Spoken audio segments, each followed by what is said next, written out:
Assalamu alaikum and welcome to Islamic Audiobooks collection. I will be reading When the Moon Split by Safiur R Mubarakpuri, which we downloaded from kalamullah.com. Let's read. Page 235. The Emigrants of Abyssinia Return. At the end of the Battle of Khaybar, Amr bin Umayyah Damri, the envoy of the Prophet, peace be upon him, to the king of Abyssinia, returned with the Muslim emigrants. A band of them marched towards Khaybar, hoping to join in the war, while the rest of the returning exiles went to Medina. Among those who headed for the battlefield were Jafar bin Abi Talib and Abu Musa Ash'ari, may Allah be pleased with them. By the time they got to Khaybar, it had already been conquered, but the spoils of war were yet to be distributed. The Prophet, peace be upon him, kissed Jafar's forehead in welcome and said, "By Allah, I do not know which pleases me more, the conquest of Khaybar or the arrival of Jafar."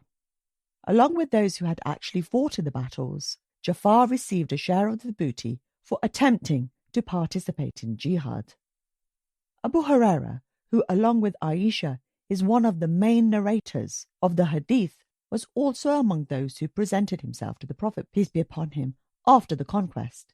He had accepted the faith when he arrived in Medina, while the Prophet, peace be upon him, was away leading the campaign at Khaybar. After obtaining permission from the authorities in Medina, he left for Khaybar to enlist in the Muslim army, but arrived after the war. Aban bin Sa'id also came to the Prophet, peace be upon him, following the conquest of Khaybar. He had been away leading a reconnaissance mission to Najd. The Prophet, peace be upon him, however, did not give him and his men a share of the booty from Khaybar. Although the terms of the surrender called for exile, which had been conceded in place of death, many of the Jews were reluctant to leave Khaybar. After obtaining immunity, they submitted a new proposal before the Prophet, peace be upon him. They implored, "O Muhammad, let us stay to till this land, for we know more about it than you do. We will farm the land for payment of half of its fruit and grain." The Prophet, peace be upon him, granted their request, and subsequently the Jews lived in peace and security as wards of the Muslim state. However, during the caliphate of Umar, may Allah be pleased with him, they resumed their subversive acts and were eventually exiled. As for the territory of Khaybar, the Prophet, peace be upon him, divided it into 36 parts, each part consisting of 100 shares. Half of it was allocated to meet the needs of the entire community, and the other half, comprising 18 parts, was divided among the troops so that every foot soldier received 1 share for every 3 a cavalry soldier got. The 200 cavalrymen thus shared in 6 parts, while the 1,200 foot soldiers divided 12 parts among themselves. Khaybar was a fertile land, replete with dates and grain, and its conquest brought prosperity for the Muslims. Aisha, may Allah be pleased with her, relates that when Khaybar was conquered, she rejoiced, "Now we shall get dates to the fill." Upon returning from Khaybar, the poor Muhajirin, who had finally attained economic self-sufficiency, returned the date trees given to them by the Ansar to eke out their living. Now that peace prevailed and the threats of death and exile had receded, the Jews launched a different kind of warfare. They conspired to kill the Prophet, peace be upon him. Through the wife of Salam bin Mishkam, they presented a roasted goat to the Prophet, peace be upon him. Knowing that the Prophet, peace be upon him, relished the shoulder, she peppered that portion liberally with poison. 1 morsel was enough to warn the Prophet, peace be upon him, who quickly spat it out, saying, "This is poisoned."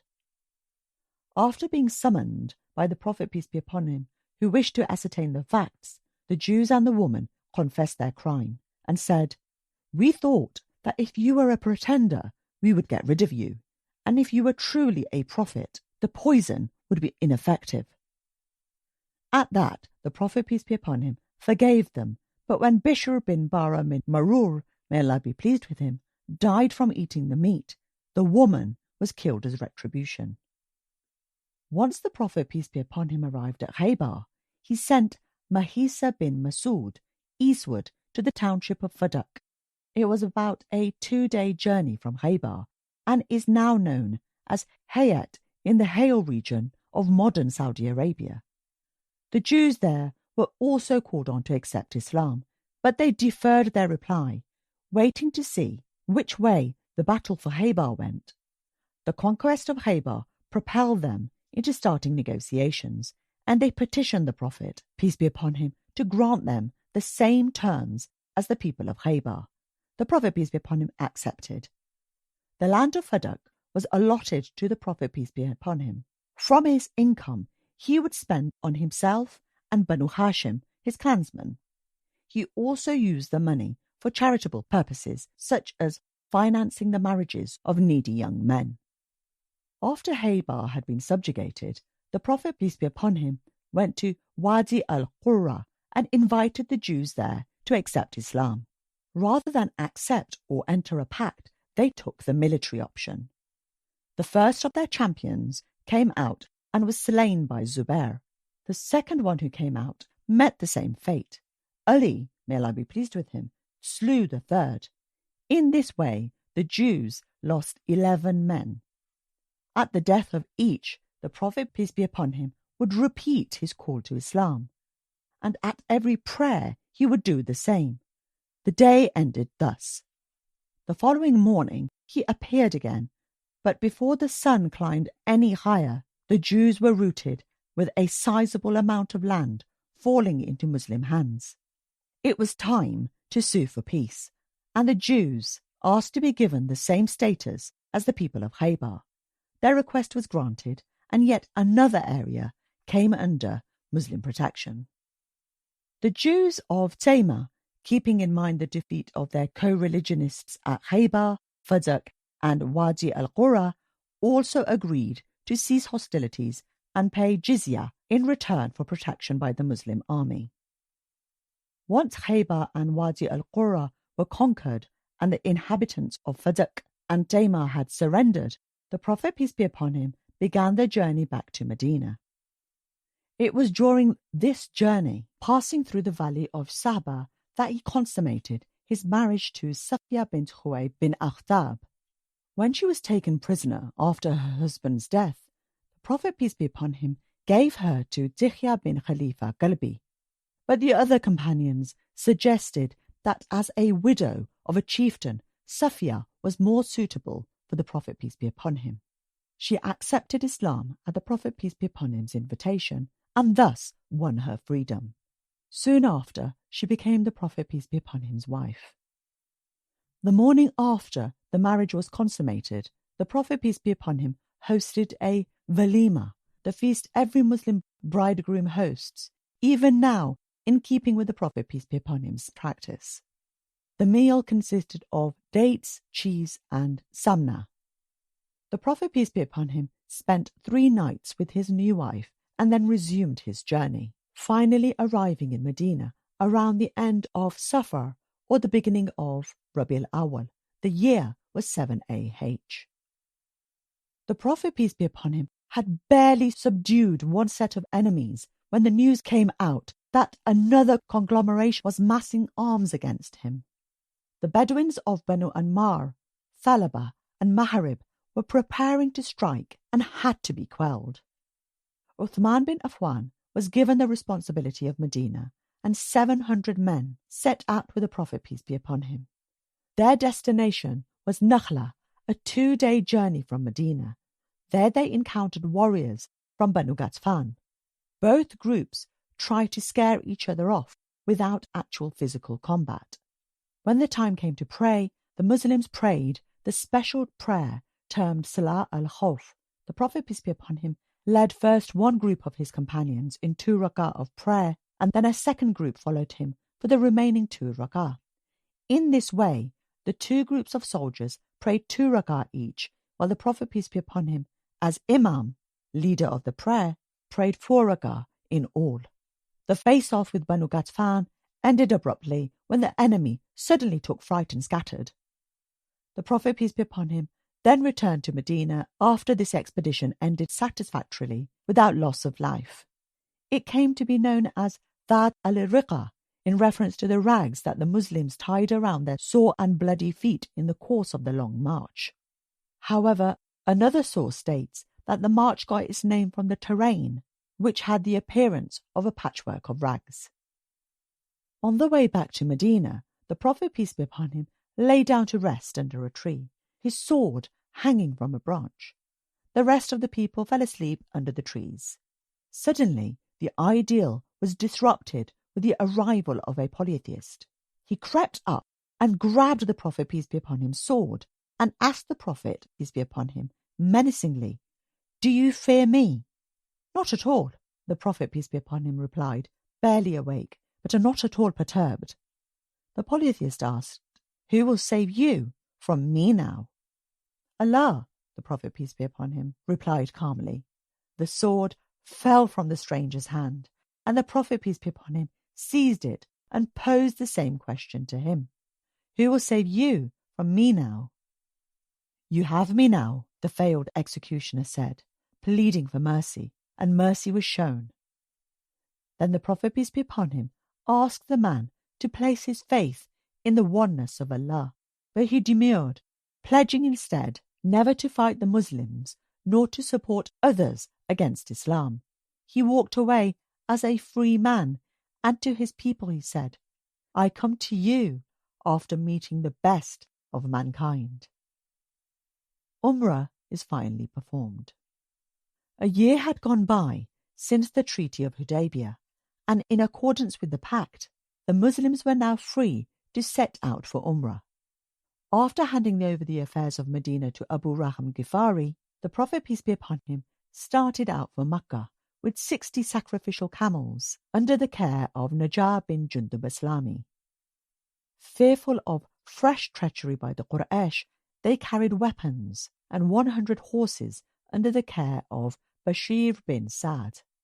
At Dhul Khalifa, the party entered the state of consecration and put on a ihram. The Prophet, peace be upon him, began chanting the talbiyah aloud. "Labbaik," he cried to his Lord. "Here I am, at your service, O Allah," he cried out, and his followers echoed his cry. The journey to the house of God was formally begun. When the pilgrims got to Hajjun, they disarmed themselves and handed their weapons to Aus bin Khuli al-Ansari, who, along with 200 men, was in charge of the weaponry.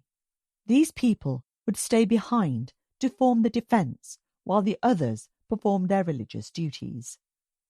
As they neared Makkah, the pilgrims took with them only sheathed swords adhering to the agreement of Hudaybiyah. They entered the city at Qada, which opened at Hajjun. Mounted on his camel Qaswa, flanked by his armed companions, and chanting Labbaik, the Prophet, peace be upon him, rode into the city. Thus they all moved towards the Kaaba. The Prophet, peace be upon him, touched the black stone with a stick. Still seated on Qaswa, he circumambulated the Kaaba, and the Muslims followed suit. They circled around the Kaaba with their right shoulders uncovered in a display of their valour. After all, they had won the right to worship Allah in his sacred mosque in full view of the pagans.